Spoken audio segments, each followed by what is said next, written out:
Good morning students.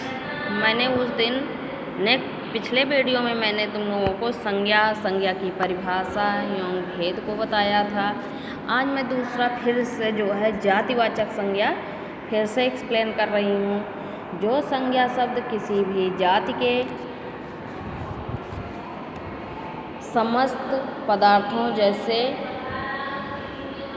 व्यक्तियों, पशुओं, स्थानों आदि का बोध कराते हैं वह जातिवाचक संज्ञा कहलाते हैं। जैसे पुरुष, स्त्री, पर्वत, नदी, पुस्तक, बच्चे, घर आदि। व्यक्तिवाचक और जातिवाचक संज्ञा शब्दों में अंतर।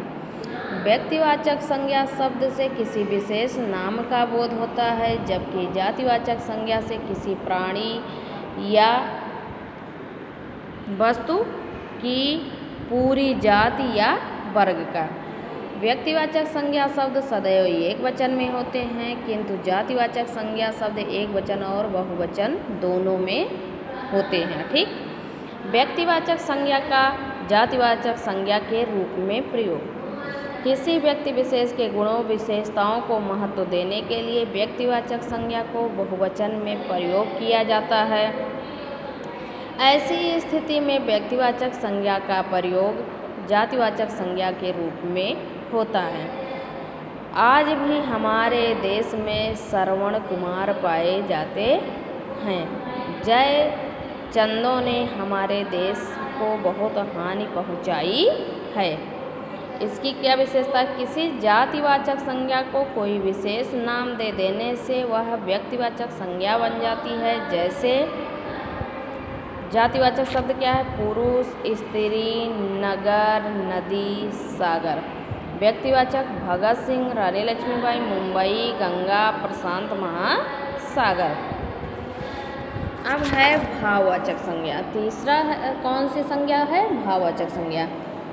जो संज्ञा शब्द किसी गुण, दोष, भाव, अवस्था अथवा दशा आदि को प्रकट करते हैं उन्हें भाववाचक संज्ञा कहते हैं। जैसे गन्ने में क्या है? मिठास है। यह मिठास जो है भाववाचक है। ईमानदारी सबसे अच्छी नीति है। ईमानदारी क्या है? ये भाववाचक है। बचपन चिंता मुक्त होता है। हिमालय की ऊंचाई सबसे अधिक है। भाववाचक संज्ञा को देखा या छुआ नहीं जा सकता, केवल महसूस किया जा सकता है। कुछ अन्य उदाहरण: बुढ़ापा, हंसी, खुशी, मोटापा, कुरूपता, वीरता आदि। समूहवाचक संज्ञा। जो संज्ञा शब्द प्राणियों अथवा वस्तुओं के समूह का बोध कराते हैं समूहवाचक संज्ञा कहते हैं। जैसे अकबर के पास विशाल सेना थी, सभा मैदान में हो रही थी, हमारी कक्षा में 40 विद्यार्थी हैं।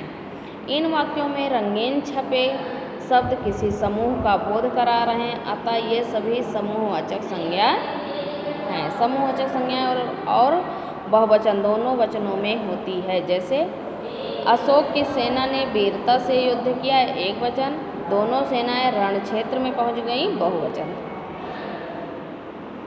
पांचवा है पदार्थवाचक संज्ञा। जो संज्ञा शब्द किसी धातु या पदार्थ का बोध कराते हैं उन्हें पदार्थवाचक संज्ञा कहते हैं। जैसे सोना मूल्यवान धातु है, लोहे से पुल बनाए जाते हैं, पेड़ों से हमें लकड़ी मिलती है।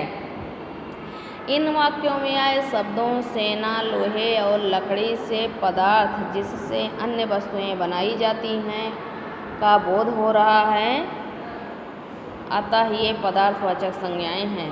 किसी पदार्थवाचक संज्ञा का बहुवचन में प्रयोग नहीं किया जा सकता है। इन्हें गिना भी नहीं जा सकता, केवल नापा जा सकता है। भाववाचक संज्ञाओं का निर्माण। भाववाचक संज्ञा बनाने के लिए शब्दों के बाद कुछ शब्दांशों को जोड़ा जाता है। भाववाचक संज्ञाएं निम्नलिखित प्रकार बनाई जाती हैं। जातिवाचक संज्ञाओं से भाववाचक संज्ञाओं की रचना एग्जाम्पल दिया गया है, जो है तुम लोग बुक से पढ़ सकते हो। जैसे भाई भाईचारा, दानव दानवता, मित्र मित्रता, चोर चोरी, मानव मानवता। ऐसे माता मातृत्व, डकैत डकैती, शत्रु शत्रुता, ठग ठगी, स्त्री स्त्रीत्व। ठीक। फिर है सर्वनामों से भाववाचक संज्ञाओं की रचना करना। पराया परायापन, स्व स्वत्व, अहम अहंकार, मम ममत्व, अपना अपनापन, निज निजत्व। फिर विशेषणों से भाववाचक संज्ञाओं की रचना। युवा यौवन, दूर दूरी, निर्धन निर्धनता, लंबा लंबाई, चौड़ा चौड़ाई, अमीर अमीरी, निकट निकटता, बूढ़ा बुढ़ापा, बच्चा बचपन, सफ़ेद सफ़ेदी, मूर्ख मूर्खता, कोमल कोमलता। ठीक। वैसे क्रियाओं से भाववाचक संज्ञा की रचना।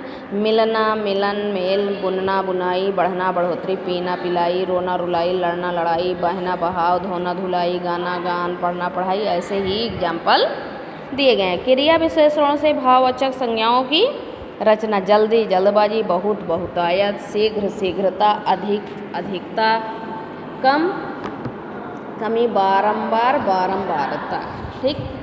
ये चैप्टर पूरा कंप्लीट हो गया है। इसकी एक्सरसाइज मैं तुम लोगों को फ़ोटो सेंड करूँगी और क्वेश्चन आंसर मैं लिख के फ़ोटो सेंड करूँगी। तब तक इतना जो है वीडियो देख के आप लोग पुनः रिवाइज करिए। Thank you. Have a nice day.